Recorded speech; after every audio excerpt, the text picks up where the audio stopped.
It's amazing. Again, like I love when you brought up, it sounds naive, and Bill Gates was saying the same thing. I know that people think miracle sounds crazy, but it's actually not. It's not naive and it's not crazy, and it's not even miraculous. It's the most ordinary birthright we're all walking around with. We just don't see it in moments because we're so tricked by and compelled by thinking our thinking is right or real or somehow more fixed or concrete than it actually is. There's another piece to this, which is kind of just picking up on that. Is part of why it seems naive is, well, because people have been trying to solve these problems for thousands of years or hundreds of years or however many years, depending on the nature of the problem.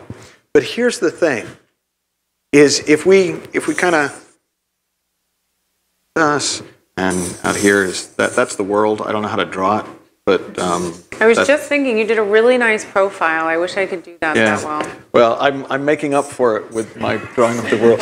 So that's Earth, like the world. That's a representation of the world. I think that the tectonic plates are coming back together. It's kind of Pangea. Yeah. Cool.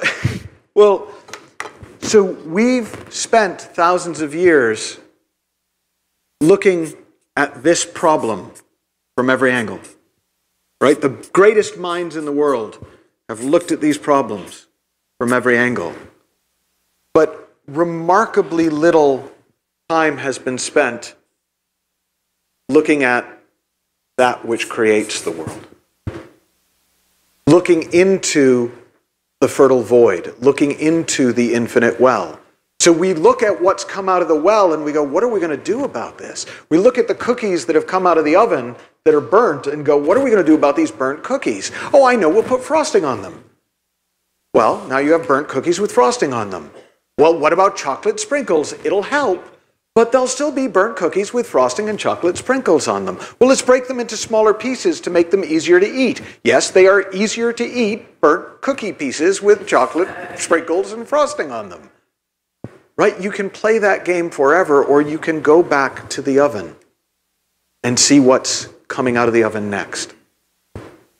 And if you don't like that batch, if that batch doesn't work, if that batch is off, if the recipe is off, if that batch is still a little sour or a little too sweet or a little burnt, well, you can go back to the oven again. You can go back to the oven as many times as you need to. You can go back to the well as many times as you need to. But if you're looking to the oven, there's a much better chance you're going to get fresh cookies. If you're looking to the source of the world, there's a much better chance you're going to find yourself in a better world. And just in a really practical way, the difficulty is that we think we can predict the future based on the past. Which, if it wasn't a thought-created world, might make some sense, right? But if it's a thought-created world and the nature of thought is transient, it changes whenever we let it, whenever we let kind of go, I don't know, boom, new thought, every time. Well, we don't know what new thought is going to come to us in a future now.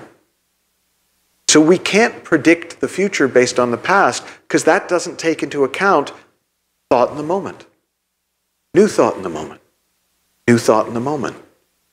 So whatever models we have for predicting the future are only accurate to the extent that thinking doesn't change. But fortunately, thinking is a lot more likely to change than the world. Because the nature of thought has changed. Right? You can't hold a thought in your head for any length of time. You don't know what you're going to be thinking in 5 minutes. And yet we're pretty convinced that the world's still going to look like this in 5 years, 50 years, 500 years. And that's scary. Right? That's a scary thought for most of us. And it's a scary enough thought, because we don't see that it's thought, that we don't want to think about it. So we ignore it. And we go back to making the best of the burnt cookie. Well, there is another possibility. It's such a simple possibility. It's such a friendly possibility. I hate to say it, but look within. Look to the unknown. Look to the not yet created. Look to the place where the world comes from. See what new can come. And it's weird because, I don't know about if this happens to you on your, because we both work with private clients, we work with groups over time, And one of the things that often happens, actually I do know because you talked about this, one of the things that often happens is people will have a shift in consciousness. They'll see things differently and they'll talk about, ooh, can we talk about how I'm going to bring this back into my life? How I'm going to bring this back into that real world that I left and how I'll handle that world better? And you can't. Because with new thinking, you can't go back to that world. Right? Heraclitus said you can't step in the same river twice. Well, it's the same thing. You can't live in a world that your old thought created when you have new thought. It's not there anymore. And that's really good news. So I was working with this one guy who was absolutely, he came because he was having so much trouble with the people at work. They were abusive to him, they were mean to him, it was like a 5-year-old, but it was really like, he wanted resources, confidence and all that stuff. And he found it. Because the truth is, when we're not all caught up in this, there's a natural confidence, there's a natural well-being, there's a natural presence, there's a natural receptiveness, connectivity that comes with us. There's a kind of a natural genius that comes out of us. We're pretty bright when we're not overthinking it, right? We do pretty well. And so he was really keen to know, well, I wonder what it's going to be like when I bring the new me back to those horrible people. And I kind of forgot about it because I had a back-to-back client thing, and a couple weeks later I had a follow-up call. And I said, how's it going? And he goes, good. And I said, well, how are you getting on with the people? And he said, oh, I haven't had a chance to put that to the test. I said, oh, have you been off work? He said, no, I've been at work. I said, what do you mean you haven't put it to the test? He said, well, I don't know why, but for some reason they're just being really nice to me. Right? If we don't know it's a magic trick, we think it's magic. It's magical, it's really cool, but it's not magic. It's how it works.